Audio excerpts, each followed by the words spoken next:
Mike, one of President Trump's actions wrapping up his third week in office was signing an executive order establishing a White House faith office. According to the order, the office shall have a lead responsibility in the executive branch to empower faith-based entities, community organizations, and houses of worship to serve families and communities. Its mission will be to help empower Christians, Jews, and other Americans who choose to exercise their religious freedom.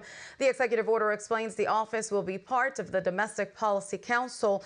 The head of the office will include a senior advisor to consult with faith and community leaders to help defend religious liberty and combat anti-Semitism, anti-Christianity, and other anti-religious bias. In a separate announcement, Donald Trump said that the office will be led by Reverend Paul White, who has been his religious or faith advisor for years. The faith office will also work with Attorney General Pam Bondi, who Trump said would be named head of a task force to eradicate anti-Christian bias. Trump instructed all federal agencies to designate a, quote, faith liaison in the next 90 days. Let's talk about this and more with Mass Exodus Movement founder and the host of Keisha King Show. Keisha, welcome back to Victory News. Thanks for having me, Fior. So President Donald Trump announced a White House Office of Faith last week. Here's a moment from that event. In the White House, we will protect Christians in our schools, in our military, in our government, in our workplaces, hospitals, and in our public squares. And we will bring our country back together as one nation under God with liberty and justice for all. Keisha, your reaction to this action by the president? What a refreshing sentiment to hear from the President of the United States.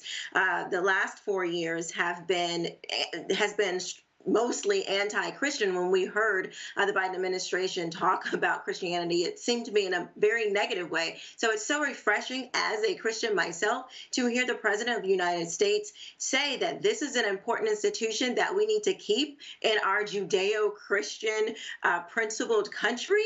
I think it's a great thing, and I think with it being set at the federal level, it's going to rest upon the rest of the nation. I love to see this.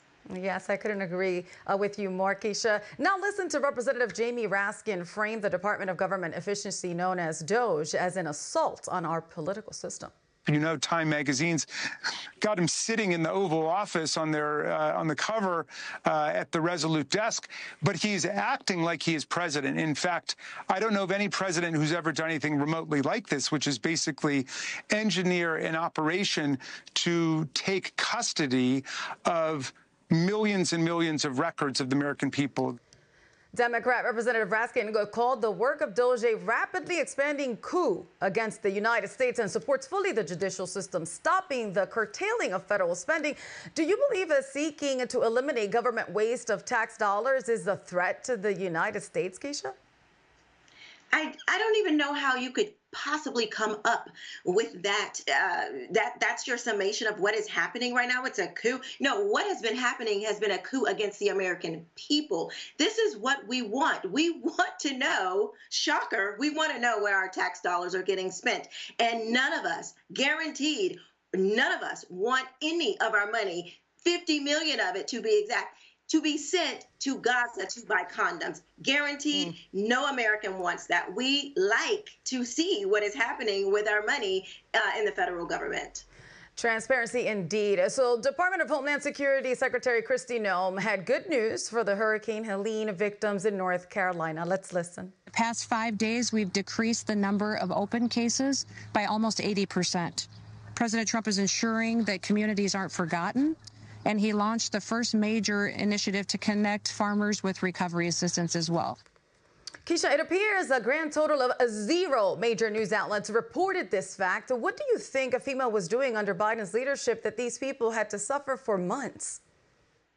Oh, I can tell you, these news outlets were receiving money from the federal government to it seems to me to not cover the things that the American people should actually know. So I am not surprised that media outlets have not covered this because they were actually part of, the cover up in receiving all these money, all these millions and billions of dollars. That's right. On a lighter topic, as Donald Trump flew to the Super Bowl, signing more executive orders than any president, if you ask me, he heard this announcement. Listen. Air Force One is currently in international waters for the first time in history, flying over the recently renamed Gulf of America.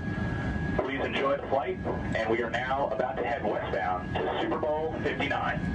Wow, he did that well. Keisha, 70% of Americans say he is doing what he promised, according to a CNN aggregate of polls. Are you seeing signs of a new dawn in America? I am. I love to see it. Everything that he's doing, including renaming this portion of America to the Gulf of America. I am here for it. We are fastly approaching the golden age, and I love to see it, and I can't wait to see more of what the president is doing.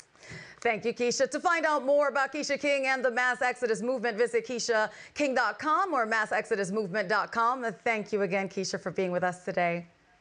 Thank you.